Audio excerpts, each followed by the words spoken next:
Welcome to the Working Mumma podcast, a show that provides real-world tips, tricks, and advice to all working mamas on how they can have a career, family, and hopefully one day break the glass ceiling. Well, hey there, Mama. Welcome back to an episode of the Working Mumma podcast. I can't believe that I have now said that 99 times. This is my 99th podcast episode that I have released.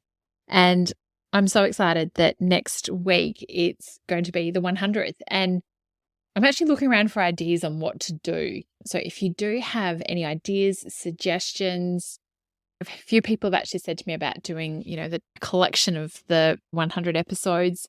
But if you've got any ideas, I would love to hear from you. And yes, there will be a special for the Working Mumma Village membership, which has been created on the journey of having the podcast. And it was something that I wanted to actually go a little bit deeper on, supporting working mums. And that's the reason why I created the Working Mumma Village. So stay tuned. But as I said, let me know if you've got any ideas on how to celebrate 100 episodes. So getting to today's episode 99, there's a lot at the moment around flexible work, how to make it work for you. And I was even having a chat with someone this week about, being in the office, first working from home and what you want.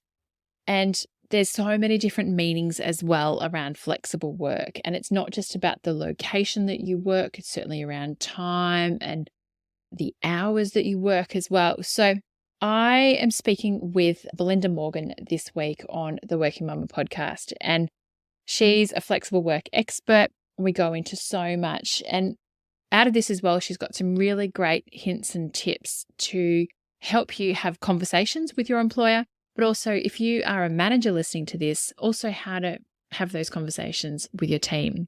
This episode has been brought to you by the Working Mumma Village, a community network and with resources and masterclasses and everything you name it to support you on your journey as a working mum. So let's get into today's episode with Belinda. Welcome, Belinda. Welcome to the Working Mumma podcast. How's your day going so far?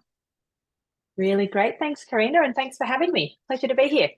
My pleasure. And I think we're definitely going to be talking about a topic that a lot of people are interested in, and I guess also in the post-COVID world around flexible work and how they can make it work for them. So I'm really looking forward to getting into today's chat. But before we get into that, how would you best describe yourself and what's been your career journey so far? Yeah, thanks, Karina. Interesting question. How do I describe myself? I think when I was reflecting on this, I think I'm someone who's always been interested in exploring possibilities and not just accepting the way things are, which has kind of driven me to move into this flexible working space. Also exploring more literally now that I think of that. I really love traveling to new places and excited to be out doing that a bit more again this year. And probably also someone who is really passionate about the work that I do, but equally passionate about the idea that work's just one part of our lives and that we as a society need to put more focus and more importance on making space for the rest of our lives. So yeah, that's a couple of things that come to mind in terms of how I describe myself. And then career journey so far. Gosh, I'm 44 years old and there's been a few twists and turns, so I won't regale you with the whole thing, but I started out my days after uni as an accountant, working as an auditor in a Big Four firm. And I think one thing that's really interesting as I reflect back on that time is the environment that I landed in terms of a work perspective was what you'd imagine, that kind of really long hours, just expected of everyone being there. Yeah, being there very long hours, working really hard. And even back then in my early 20s, I kind of landed there and thought, well, this is weird. Why are we all doing this? And why should we have to? And I want to come to work and do interesting, exciting work and meet nice people, but I don't want to be here till 10 o'clock every night. And I also was looking around and looking at what was ahead and saw lots of partners who were just, some of them really loved what they did and some less so, but they were just prioritizing work above all else, I guess, because that's what was expected, to the detriment of the rest of their lives and their families even potentially. So even right back then, earlier on in my career, I was kind of questioning the way we work on reflection, and ended up only staying in that firm a year for that very reason, moving to a smaller or more mid-sized accounting firm with a lot more of the flexibility that I was interested in built into the role then. So more sensible working hours, the ability to take chunks of time off to travel, things like that. And then from there, I've become a leadership consultant, a management consultant, and now into the flexible working space in terms of a path. But always with this theme of how do I build in a way of working, whether that's flexible working or however else you want to describe it, that works for me and where I'm at with my life and my circumstances. And of course, kids changed what that looked like a number of years ago now. But yeah, I think in terms of a career journey, it's really interesting just to reflect on wherever I've gone. That's been a theme and probably why I've then landed in flexible working as a career and as something I'm really interested in exploring and helping others with.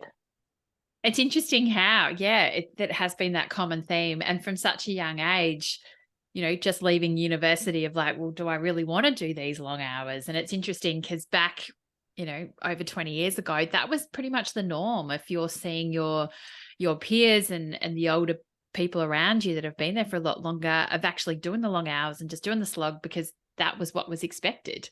Certainly fast forward to today, that's such a different way of actually having that. Yeah, it's interesting how just work has evolved and the work environment has evolved over those years as well. Absolutely. Although I would say there's still plenty of places out there that do expect those crazy long hours, but definitely there's been a lot of progress in the last 20 years. I agree 100%. Yeah, I think it's a sliding scale downwards, Mm, hopefully, of those long hours, mm, because I think there's a stat mm. that if you work over 55 hours, your productivity actually starts to decrease rather than increase. So just because you're working the long hours, it doesn't necessarily mean you're going to be most efficient and in that way. And Mm. how do you think that flexible work, so what you saw in your early 20s and what you were striving for with flexible work, how do you think that that's evolved? And I know certainly, again, COVID has helped, flexible work evolve and even the conversation around flexible work evolve. And what are you seeing some trends and challenges as well? Because I know that as much as we talk about flexible work, there's a different perspective on who you talk with. Absolutely. And look, of course, COVID has massively accelerated the conversation when it comes to the question of where we work. So, are we working at home? Are we working in the office? Is it a combination or hybrid as we talk about? And that's been amazing, that kind of paradigm shift in terms of what we both believe to be possible and what employers accept is possible, and all the evidence that we now have in terms of how working from home or working from anywhere, people can be just as productive, if not more so, as in the office. So that's been incredible. I think interestingly, though, what has been left behind a bit is the conversation around how much and when we work. So I think as I saw what was happening through COVID starting to emerge, I kind of hoped, and I even wrote in my book when I was talking about what COVID was doing to the flexible working discussion, that I hoped that it would accelerate the discussion around, when I say when and how much, I mean things like part-time work and job share and, do we all have to do our hours between 9 and 5, or can we, do them at a time that suits us and fits in with our schedule in the rest of our lives? And we didn't, in my view, see that accelerate as much as I would have liked. So I feel like that's been left behind a bit, which is a shame, but that's where the opportunity lies now, because there's just so much evidence. I mean, there was a survey even from, you might have heard of an outfit called Future Forum, who are backed by Slack and do research into, because you're nodding into flexible working. And they found last year that 80% of all knowledge workers want flexibility in where they work. So that's massive. But then actually even more, so 94% want flexibility in when they work. So that, another way or another phrase for that could be schedule flexibility. So can I do my work when it best suits me? And for professional type workers, that could just be, logging off at 3 p.m. to pick up the kids and then logging back on at 7 o'clock after they're in bed for a couple of hours. But it can also be built in for people doing shift work around having a lot more choice over when they're rostered on and how many shifts they get, and, being able to request days off for special occasions and things like that. So to answer your question, the conversation is evolving a lot, but more so on that location flexibility than time flexibility, I would say. And that's where the opportunity lies. Mm.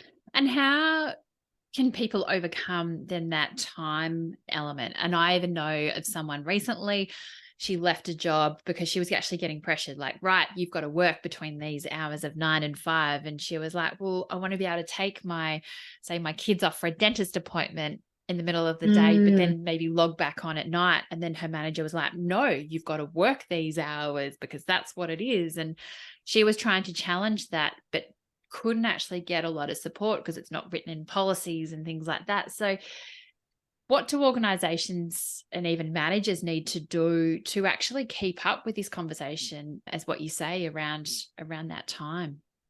Yeah, really good question, Karina. It's a tricky one because often, even with the best of intentions, managers and organizations just feel like it's better to work in the way that they know it works, or the way that they know it works Yeah, they're in their safe zone, right? It works. well Yep. enough. Yeah, exactly. And, from an individual perspective, I think the best thing that you can do when you come up against that, or the person who's asking for the flexibility, is maybe ask for a trial is one thing. So often when people get pushed back around asking for any form of flex, if they've tried everything else, I often recommend, like, can we just test this out for a month? Like, let me do my work, in your example, in the hours that work for me. And, are there some compromises we can come up with to put into place in this trial? But why don't we give a few tweaks a go and see how it goes for a month? Can be one way to approach it. And some managers will be open to that because that feels safe enough. Okay, then if it doesn't work at the end of the month, then we can go back to the way things were, and often the trial will be successful. Other things, of course, are talk, which I'm sure the person who you're referring to would have thought about, but, talk to the HR team if you've got one and got an HR rep available, and get their support if you can. Sometimes, though, as an individual, you might just find the organisation or the manager in question isn't willing to budge no matter what you try. And I guess then you've just got to make a choice. Do I stay here and suck it up, or do I look for a new environment where the flexibility that I want will be more acceptable? And that's, I guess, a shame for then employers if they're losing people because they're not willing to experiment with different types of flexibility. So then from the organization's perspective, just flipping that, I guess, being open to just trying some new things and taking this mindset of we're all learning.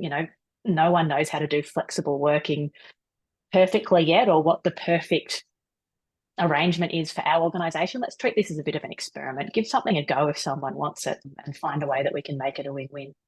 Yeah. And are you seeing trends from an employment perspective of the organizations that are advocating for flexible work, that they're attracting probably the better talent? And I put better, who define better talent. But, if there are organizations saying, right, you've got to work in the office 9 till 5, 5 days a week, that's not such a draw card for people. Absolutely. I mean, just anecdotally, and I'm sure you'd be the same, Karina, so many people I know, if they're not being offered the flexibility they want in their own workplace, they're looking elsewhere because they know so many more organisations are trying to particularly give this location flexibility, or, hybrid working a go. But even when it comes to things like part-time work and job share, there has been some shift, even though I would say not enough, as I mentioned. And so definitely people are looking elsewhere, and organisations who are thinking about what does the future of flexible working look like and trying to make some changes are going to be attracting the best talent and the most diverse talent as well, of course, because as well as it being a preference for some people working flexibly, some people absolutely need to work flexibly, whether that's from home or part-time hours, for all sorts of reasons. And so if you want to be attracting not only the best but the most diverse talent, you need to be thinking about how you can accommodate people's requirements. Yeah, definitely. And I like the quote that you actually recently shared in a LinkedIn article, and it says, the 5-day week is a 19th century construct that is not fit for purpose in the 21st century. And I know that like Henry Ford created the 40-hour week like over 100 years ago. It's such an interesting way that we are still in these patriarchal, very archaic systems and structures that were created not for a digital world as what it is today. What's your view on how really our workplace has changed, and what can you see as some of those real benefits? Because I know even through COVID, not everyone understands what flexible work is, and everyone goes, oh, you might be able to work from home. As you say, it's location based, but it's not just about location, is it? No, absolutely. And yeah, that is a really good quote. I think from memory, I was quoting there Andrew Barnes, who's the founder or one of the founders of the 4-day week movement, which we can talk about in a moment in the context of kind of time flexibility, which is really interesting. But yeah, it is so interesting to reflect on. And, if you're interested in this, you can Google it. You'll find so much stuff for anyone listening around the history of work and how the 5-day week came about. People were working even longer hours, 6 or 7 days a week in the, industrial area, and Henry Ford bringing in the 5-day week. But it's, being set hours in a fixed location, and how that served its purpose at that time and was a great step forward, but how it's probably not fit for purpose anymore, which is not to say it doesn't suit anyone anywhere ever, but there's so many other different ways that we can be thinking about work, given the type of work people do now, given the technology we have at our fingertips, and given what we've seen, particularly in recent years, and going back to what you mentioned earlier, actually, Karina, around more hours does not equal more output. In a factory environment, it is a little bit more like that to a degree, of course. But when you're thinking about creative work and knowledge work, often more hours, or more hours does, the research shows, give a diminishing return over time. And so, yeah, really interesting to think about where we're heading and how this idea, back to the 4-day week is coming into play. So, once again, I did mention I don't think that time flexibility in most organizations has gotten as much spotlight and as much progression as it should.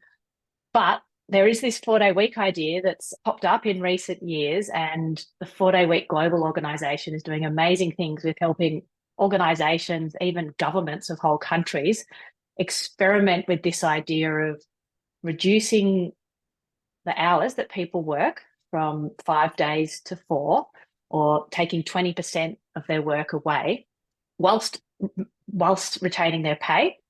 So traditional part-time work, of course, you take a 20% pay cut if you drop a day a week.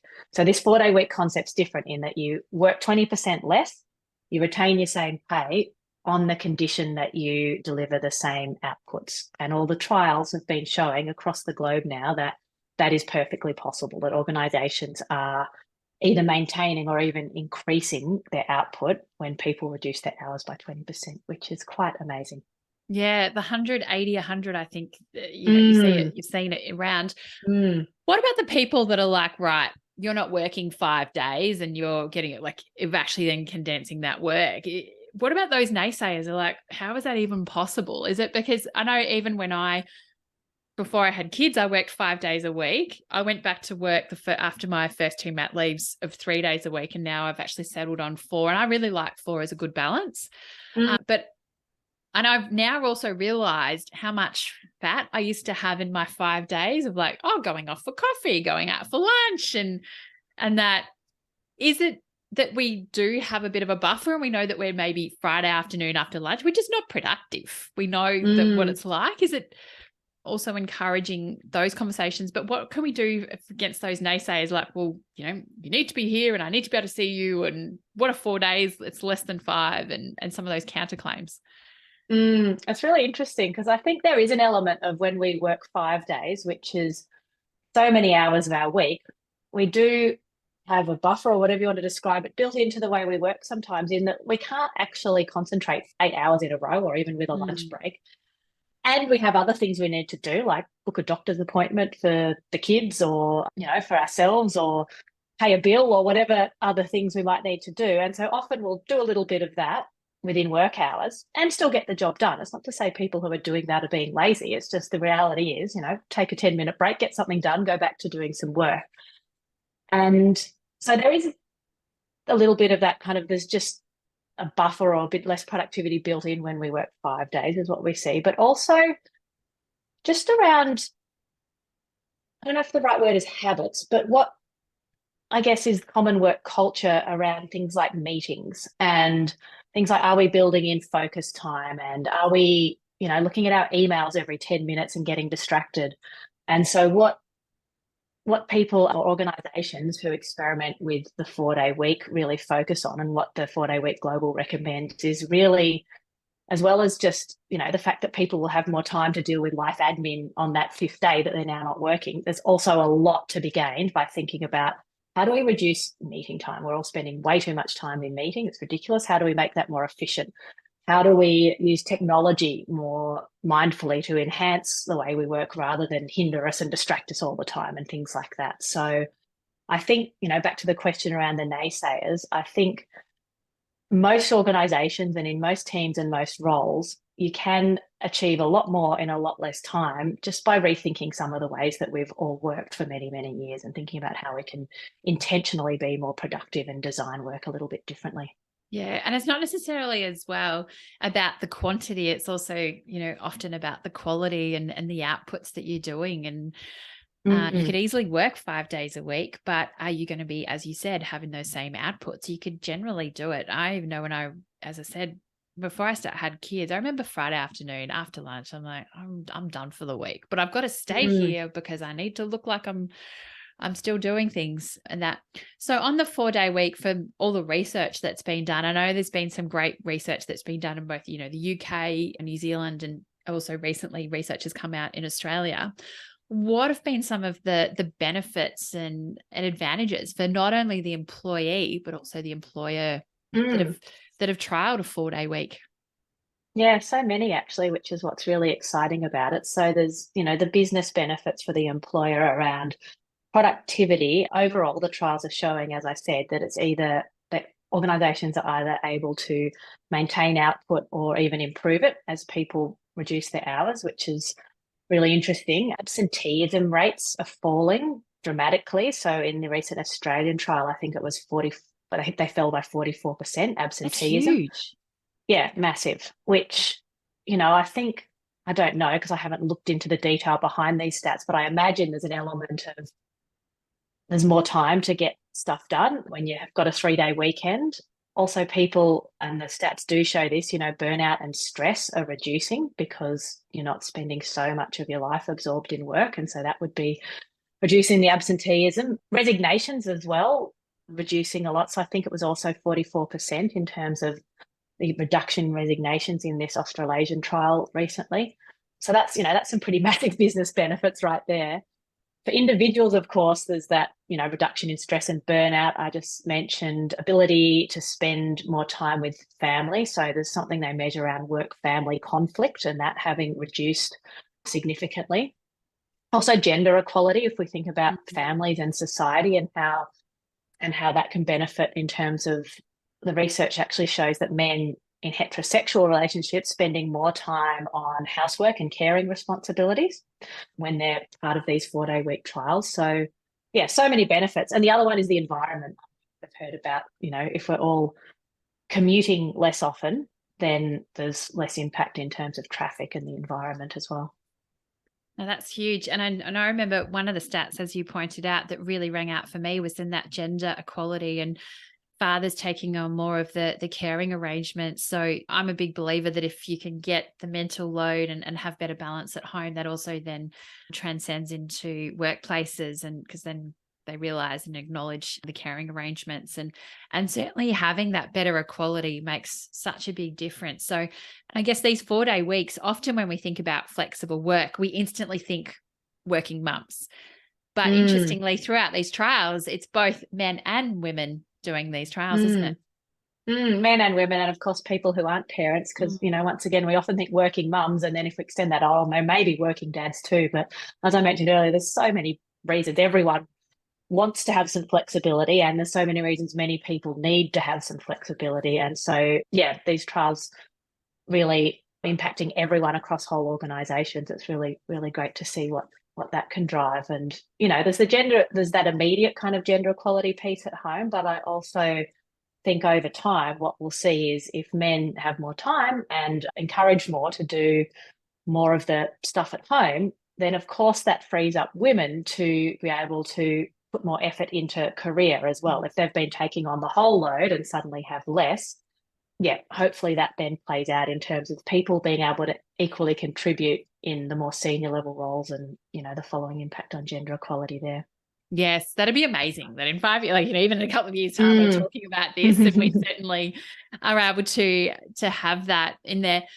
What's been the impetus for some of these organizations doing the trials? And it's also not like standard or like, a consulting company or something like that. I also Mm. saw that Bunnings as a retail organization are bringing this in, which I know actually got quite a lot of headline because it's breaking that mold as well about what is flexible work and which industries it applies to. Mm. I think what's driving it is for some organizations, it's around, well, this is where the future of work may be heading and sounds like an exciting idea. Let's give it a go. And what I see is often, or probably always, I would argue, even although I don't have evidence for this, the organizations who are picking it up, those at the top are excited about the idea. Otherwise, it's just never going to be implemented. So, this sounds like an exciting idea. The trials look good. It's probably where the future is heading. Let's give it a go. But also, I imagine some employers are getting questions and pressure from employees around this 4-day week concepts out there. What are we doing about it? So that might be driving them to think about it a bit. The Bunnings one's a really interesting one, actually, because they are, and there has been media this week around them trialing a 4-day week. It's interesting, though, if you look into the detail, and it's still an amazing thing for Bunnings to be doing, it's actually more a compressed week in that employees in their retail employees will still work the same number of hours, say 38 if that's what they're working in the week. They'll just be able to compress it into 4 longer days as opposed to 5 days. So that's great for people who want to pick that up. It's not technically what the 4-day week global would call a 4-day week in that, you reduce your hours by 20%. And I think that's a really interesting thing to think about. And I don't really know what the answer is yet, in that it is trickier in a retail environment or other kind of shift work environments to think about if all these hours in the week still need to be covered and people need to be there and be customer facing. How can you reduce people's hours whilst giving them the same pay? How is that viable for a business? And I'm sure there will be answers out there. I just don't know what they are yet, and I'm going to need to explore it more.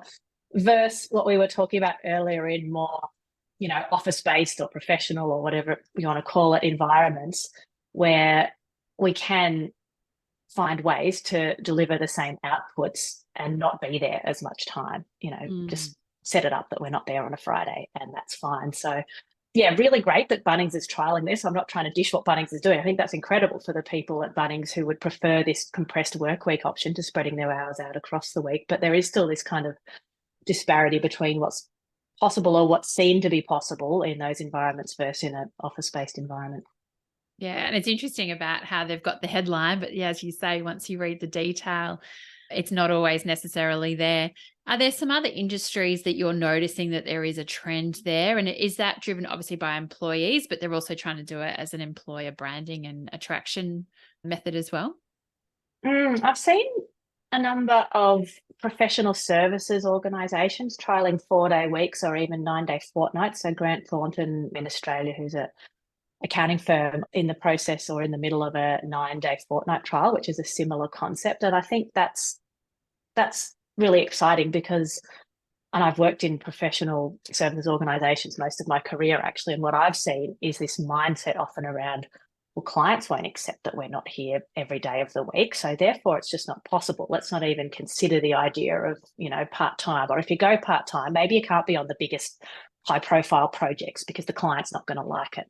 And so I think it's exciting to see those mindsets being challenged and people saying, actually, I think clients will be perfectly happy with this. They're people too. And, when we've trialed it with them, they've had no objections, which is what often happens in practice and professional organisations starting to pick up this idea of 4-day week or even 9-day fortnight as well. Yeah, it was actually interesting you say that. My husband works for a law firm and I said to him the other day, I said, what about you put on flexible work because they're trying to attract in some new lawyers. I said, why don't you put on your website about that you've got flexible work? And he said, oh, no, we couldn't possibly do that because what are the clients going to say? He said, oh, our website's, not for employees. I said, it's, for attracting clients. I was like, oh my goodness, like with my communications hat on, it's sometimes very difficult to bite my tongue, and also as an advocate for flexible work and as working mum. But yeah, he's like, oh, I know that it'll sit with him and hopefully he'll eventually change it. But it's one of those things that it's, yeah, as you just said, it's about the people are concerned about the perceptions about what's going to give their clients. But I'm like, but it's also your website's an employee attraction tool as well. Absolutely. And I really believe there's a lot of clients out there who would see that and go, that aligns with my values around work Yeah. as well. Therefore, I'd like to work with that law Yeah. firm, actually. So it's interesting. I mean, not to say there's no one out there who might find that, oh, actually, I don't want to work with a law firm who has flexible working. There might still be some people out there, but yeah, it's interesting. I coach a lot of people in kind of senior level roles who want to work part-time or are working part-time and, thinking about how they can do it better. And this comes up so often, what about the customers or clients in terms of something that might be a challenge? And 99% of the time you have a conversation with a client about it, whether it's, I don't work Wednesdays, but so-and-so's available if you need something urgent, or, of course, in an emergency, you can pick up the phone and call me and I'll pick up on my day off. But, in most instances, here's the backup plan.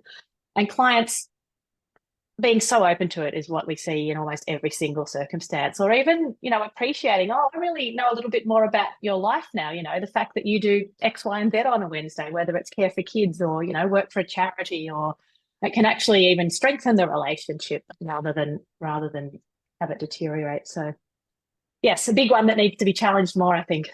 Yeah, I think it's also, as you said, it's about people sharing what they're doing and their lives and actually personalizing it. It's that human to human connection that you're not just an email, but you're a person that's behind that. Are there, and obviously we talk about flexible work with working mums, but are there some common strategies for if you don't have the opportunity at the moment to take on a 4-day-a-week trial? But if you're looking to request flexible work, albeit time, location, how much you do and all that, are there ways that people can start those conversations within their organizations? Absolutely. I think, yeah, it's a really common question. How do I even get myself set up to have the conversation so that I've got more chance of getting it across the line? And I think that's something really great to be thinking about before you just dive in and go and chat to your manager. So there's a couple of things I always recommend. And the first one might sound a bit strange, but it's really important. And it's around building your own conviction. So getting clear on why whatever arrangement you're looking for, let's say it's part-time work, is really important to you. So, how it's going to help you as a person, how it might help your family and those around you, if it's, for caring reasons, or, why you want to role model it to others. So get clear on, why it's important to you, but also get clear on, and even make some notes if it's helpful on how having flexible working in place can benefit employers. So build that conviction piece too around, because often we go in with the mindset around, I'm asking for a favor from my employer, maybe even feel a little bit guilty about asking for this favor. And if you go in with that mindset, it's a much tougher conversation. If you go in this conviction, it's really important to me. And also there's something in it for you as an employer to get better at this flexible working piece, not least of which you'll be able to retain me and my skills and experience longer, of course. But yeah, so build conviction as step one before you go in. And then the other thing I'd say is just, and most people would do this naturally, but put some thought into what objections your manager or, other people in your organization might have about you asking for this, and what your response is to them, or how you might make it work. So if the common objection, as we've talked about, is what about the customer, have a think about what's going to happen with the customer when you're on your day off, or when you're, working from home, when you might normally see them face to face, or whatever type of flexibility you're working towards. So just put some thought into, here's how I think we could make it work, both for the manager who you work with, your colleagues, your customers, any other stakeholders you deal with regularly, so that when you're in that conversation, you can go, well, actually, I've had to think about this, and A, B, C, D is the plan. Which is not to say it all should be on you to make it work. In an ideal world, your employer and your manager are really open to working through with you how they can support you to make it work as well. But in the initial conversation, having your own ideas makes a big difference. And then what about having that conversation with the manager? Or is it something that you set up a formal meeting with? Is it an email? How do you then have that, even probably initiate that conversation? I'd say there's no right or wrong answer here. I do think a face-to-face conversation, or if you work remotely all the time, a video conversation is ideal. Maybe you could set it up with an email around, want to talk to you around, flexible working possibilities, but definitely as soon as you can, make it a conversation and make sure you, have opportunity for them to raise any questions or concerns they have so that you can nip them in the bud quickly, ideally, and keep the conversation going. So that's what I definitely recommend. Set it up, think about how you're going to run the conversation, what's in it for them, how you might make it work, all of those things, and just, talk to them. Yeah. And is there something that, according to Fair Work, that they have to, if they're going to decline it, they have to come back to you in a certain space? I think it was like 28 days. They've got to decline it, but with a fair and reasonable, reason why it may not work. So it's actually got to be justified. It can't just be a straight no. Yeah, that's right. And the regulations around this are getting a little bit tighter even. I think it's June 6th this year, around employers having to consider the request carefully, and actually have, as you say, a very good reason. I can't remember the number of days, but that sounds about right. 20-something days they have to come back to you. Interestingly, though, the legislation still says, even in this new role, you need to be in the role 12 months before you make these requests, which is not to say don't make them unless you've been in the role 12 months. Employers obviously often go beyond what's required by the legislation. I do think that legislation is really lagging, even though it's just about to come in terms of the reality of the workplace these days, and that it's really in employers' best interest from day one to be considering, how can I give employees the flexibility they want or need, rather than, that's quite an archaic idea, almost having to prove out that you can perform for 12 months and therefore be given flexibility as a perk, almost, is what kind of the underlying feeling of that is to me, as opposed to flexible working is how we work as an organisation. We know it's in everybody's interest. Let's talk about it from day one. So I'm off on a bit of a tangent about the legislation there, but back to your original question, yes, absolutely. Employers do have to have good reasons now. I think it's a good tangent to go on, because people don't always understand the legislation and what, as an employee, what their rights are. And it's, no one's always going through the Fair Work or the legislation changes that are happening. So thank you so much for sharing that. And I certainly know that a lot of employees are actually negotiating their flexible work arrangements even before they start. So they haven't even been there for 12 months. I know my sister, when she was actually going for her current role, she was returning from mat leave, and it was advertised as a full-time role, but then she negotiated to actually then work 4 days a week. So it was part of that negotiation. So, because I said to her, like, at what point are you going to ask for 4 days a week? Because I knew that she didn't want to work for 5. And once she got sort of down the track, she was then starting to have that conversation and things. So but I think it's interesting about when people raise it and the way that they raise it, and also now the legislation is supporting people to probably advocate more for flexible work, rather than just employers being able to say no and then without needing to justify it either. Absolutely. And I love hearing stories like your sister's, because I think one of the big gaps, even though there's this 4-day week trials going on, one of the big gaps, and I know you and your audience will really resonate with this, is there's just not enough part-time roles or job share roles being advertised. So it's still not easy, but it's much easier to move to part-time when you've been in an organisation and in a role and built some credibility, versus if you're looking for a new role, there's just not enough out there. So I love hearing stories where people go in and actually negotiate that and apply for full-time roles and then kind of build that in, because I think that's still what's required of us when we're looking for those types of roles. And it's great to hear that organisations are open to it. Yeah, it's one of the things that really breaks my heart, is that I'm the same. I see lots of women that are wanting to do A, part-time, or B, job share, but there's not the opportunities. That you don't see many part-time roles, particularly at a senior level, that are actually saying, right, a senior role, you can do this, 3 or 4 days a week. It's never advertised. It's always advertised as the full-time role, when really it probably could still be a 4-day-a-week role as a minimum. So it's interesting that, sadly, often when you see part-time roles, it's more of a junior, not a senior. And really for working mums, they can get that job done. It's really sad. And I saw a stat recently, I think 75% of people would work in a job share arrangement, but at the moment, only 2.5% of roles actually are available as a job share. Yeah, it's a really tricky one. And you're right about this misconception around it's not possible in senior level roles. And actually, I wrote a whole book on that last year around how to succeed in a senior level part-time role, and interviewed a bunch of people doing just that, even at 3 days, a number of them. And kicking all the goals and, thriving in their careers. And, sometimes they had to prove to an organization themselves that it was possible on this kind of trial approach and then stick with it. At other times it was just because the organization was very open to it from day one. But there is plenty of evidence out there that it is possible. It's just really now about how do we start changing employers, line managers, even recruiters' mindsets around what's possible as they're trying to get people into these senior level roles. What do you think it Yeah. is, that mindset, and what are those blocks that people have, and how could we possibly, or what do you often say to be able to overcome them?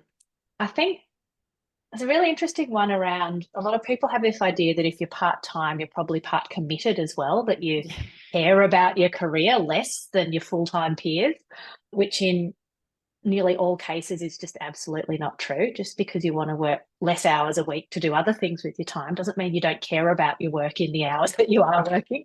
And I don't need to tell you this, but yeah, so that's a really interesting misconception that employers often think, well, I want someone who's fully committed, and don't consider it for that reason.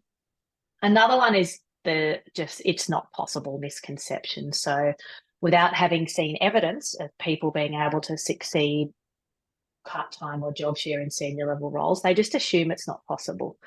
And so addressing that one, I often think, is around, well, here's some evidence, here's a bunch of other people, or here's an article, or here's some research, or whatever it might be around how all these other people are managing to do it. And here's how I intend to make it work. And it's just, I don't know, I think it's so interesting because what I really believe is that actually the more senior you are, the more possible it is to work part-time, which I know sounds a bit counterintuitive based on this common misconception we've been talking about, but you've got a team of people around you. It's your job as a leader and as a senior leader to be getting the work done through them, to be empowering them, to setting them up for success, for having a successor in place to take over your role when you're ready to move on. And if you're doing all that stuff well, you really shouldn't need to be there constantly monitoring what everyone's doing or talking to every client. If you're in that kind of role, you should be trusting and enabling and supporting your team to be able to do more. So it's an interesting one. Yeah, and probably also cheaper as well, potentially if they're having that percentage element around, 80%. Unfortunately, if they're only being paid 80% of that 100% wage, they're actually more they're actually having people around, better outcomes, and for the organization actually a bit cheaper. I've had the same, I've been able to come back from mat leaves into a relatively senior role, and even going for a new role recently, it was like, oh, you're going to increase your days. And I said, no, actually, I want to stay at 4 days a week, and I think it's working now. So it's also one of my experiences of actually being confident in not feeling guilty about I should be working 5 days, but also no, as you said earlier, about understanding your why. I know what I'm doing. I know why I'm doing it, and I'm feeling comfortable. And certainly a shift from 3 to 4 days took me a while to actually get my head around it. Probably took me 2 months just to real, as you said, resonate, and why am I doing this and what am I doing it for? And then now going back 4 days, I'm like, and upping my days. I was like, yeah. And then a good friend of mine's just done recently the same thing. And she said, yeah, it feels right for me. So it's interesting that even just going from 3 to 4 days and making those changes, there's a lot, I think, even just as working mums, but anyone making those changes, even if you're going from 5 to 4 days, it is a mindset shift as well, but also being strong in yourself and your convictions of like, no, I know why I'm doing this. And you're working to live, not live to work kind of debate as well. Yeah, so interesting. I like what you said up front there around the cost saving too, because whether or not it should be the case, there's an argument if you're delivering the same outputs, you should get paid the same as a full-time employee. But you talk to, and I'm sure you can relate to this, any part-time person, they usually say, I'm delivering the same as my colleagues are who are working full-time. I'm just doing it in less hours and getting paid less, which is not ideal. And absolutely, I'm always a big advocate for rescoping roles down to, what is required should be in line with the hours that you're being paid to work and all those kinds of things. But in reality, people deliver a lot when they're working part-time, and there's a lot actually in it for employers from that perspective too. Yeah, so much, so much. Is there anything around part-time work and job sharing that, are you seeing trends and conversations changing and perceptions around that? Because I guess part-time work and job sharing is an element of flexible work that as Mm. similar to what you're saying around time, it's not as spoken about as much and often attributed to working mums, but yeah, it can also be for anyone for lifestyle reasons. There's a whole multitude of reasons why people might want to work it, and also then the opportunities of job sharing as well. Mm. I think the conversation and the opportunities are shifting and improving, but it's pretty glacial at the moment from what I see, in that, as we just talked about, if you're someone who's wanting to work part-time or in a job share role and keep the same level of role, find a really great career-worthy role is one way to describe it, the supply is not meeting the demand. There's a lot of opportunity for organisations to be doing this better in order to attract, sometimes hear it called the hidden talent market of all these people who would love to be working part-time or job share roles with amazing skills and experience to offer, but who just can't get the jobs that they want. And so either drop out of the workforce or end up doing these roles that are not nearly as good, or not in line with their experience, so they're kind of going to a lower level role just because they can get it part-time, which is a shame for them and a shame for the employer, who could be getting a lot more out of them. So would you suggest people go for a role, even if it's advertised full time, but then negotiate and actually see if that organization is open to, say, 4 days a week or 3 days a week, and then putting up a bit of a case as part of the recruitment process, particularly if they get past that first round? yeah, I do. I would, and I do recommend that to people a lot, actually. It's a question I get asked pretty often, and definitely take that approach, apply for the full-time roles. People often have the question around, when do I introduce it? As I'm sending my resume, do they tell them, by the way, I'd like to do this role 4 days a week? Once again, there's probably no 100% right answer here, but I tend to recommend, and it sounds like this is what your sister did as well, get a few interviews in so that they get a chance to know you, get a chance to see that you are a great fit for the role, and then introduce it. Sometimes that can feel a bit sneaky, like you're keeping something in your back pocket, is people's objection often. But I think just because the flexible work landscape broadly, even though I'm saying in part-time and job share, not so much, but broadly, employers are more open and expecting more conversations about flexible working, even if that's primarily remote working or hybrid working. And so I do think they're more open, or will be less surprised by the conversation than they would have been 5 years ago. And also, really, what have you got to lose? If you're not going to do that role full-time anyway, you either don't apply or you apply and give it a go. And so really it's worth giving it a go, and it's worth, I believe, waiting until they're a little bit bought into the idea that you could be a great fit for the role before you bring it up. Yeah. And certainly you're probably applying for organizations that already have good flexible workplaces policies. So certainly do some research, and if you already know some people that are already in those organizations or anything like that, use them as benchmarks and probably evidence to say, oh, I've seen this, or you've said this in the media or something like that, to That's enable and such a put good that case. approach. And actually, years ago, when I was working in a consulting firm, but I wanted to try going to an in-house HR role, that's exactly what I did. I knew that an ex-colleague of mine worked at the insurance company IAG. They had a really great reputation for flexibility at the time, and still do it well, I believe. And Oh, so their I CEO. actually, I love like her at the start of every year. She always posts a photo about how she walks her kids to school and advocates for flexible work. So no, I still think they're doing a great job there. Yeah, exactly. So I kind of went in the back door via that route. Here's a company that looks good. I'll see if they've got roles. And I ended up doing a 3-day-a-week role with them. So yeah, definitely a good approach. Rather than just applying for everything that's on Seek, think about what employers might be the right ones as a Yeah. starting point.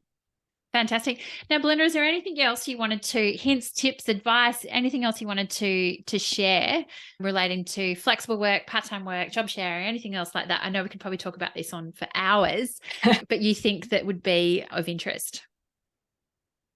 Well, gosh, big question. I reckon if you're someone who's looking to work more flexibly, my biggest tip is just ask for it. Go out and have the conversation and just find out what's possible, because employers will be more open to the conversation. So ask for it. And as I said, make sure you've got this plan in place to think about how you're going to implement it as well. And for employers, I think a really interesting thing to be thinking about is making sure you've got a really clear proposition around your flexible working policy strategy, whatever you want to call it, because it is what people are after. And, maybe you're not ready to leap into a 4-day week trial or go fully remote, or give people that option. But what are you willing to offer? And, just stretch your thinking a bit on that and make that clear to people. So no, we don't offer a 4-day week here. It's not something we're looking at the moment, but we have an excellent part-time work policy, and we encourage part-time work and job share. And, we're trying to encourage more senior leaders to role model that. And, just think about how you can push the boundaries in the areas of flexible working that you do think will make sense for you and where you're at in your organisation at the moment. Fantastic. Well, thank you so much for sharing that. I know that I've certainly got a lot out of it as someone who does work flexibly, and both also from a time perspective, but also a hybrid work location. So how can people get in touch with you and find out more about your book and your services? Yeah, thanks, Karina. So belindamorgan.com is my website. LinkedIn is the platform I'm on most often in terms of social media. So absolutely jump on LinkedIn and connect with me there.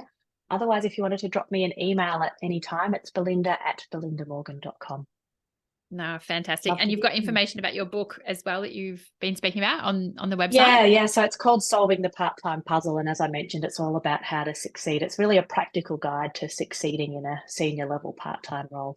Yes. So, which is great to see those stories and hear about it, because part-time's not just for a junior level role if you're thinking about it, but as a senior level person, you certainly can and should want to have those senior positions in that. So thank you so much for advocating and sharing those stories in that space, because we need more people role modeling and actually showing what's possible. So thank you so much, Belinda, for today. It's been such a great chat, and look forward to speaking with you in the future. Thanks, Karina. It's been a pleasure. Thank you for listening to the Working Mumma podcast. Subscribe to the podcast on iTunes, Spotify, or your favorite podcast catcher. Please also feel free to contact me on any of the Working Mumma social channels. Remember, Mumma is MUMMA, or website www.workingmumma.com.au. I would appreciate you to share this podcast with friends and colleagues, especially those that are parents managing the juggle. And I would really appreciate if you had to take the time out to leave a review of the podcast. Thank you, and see you next time. Have a great week.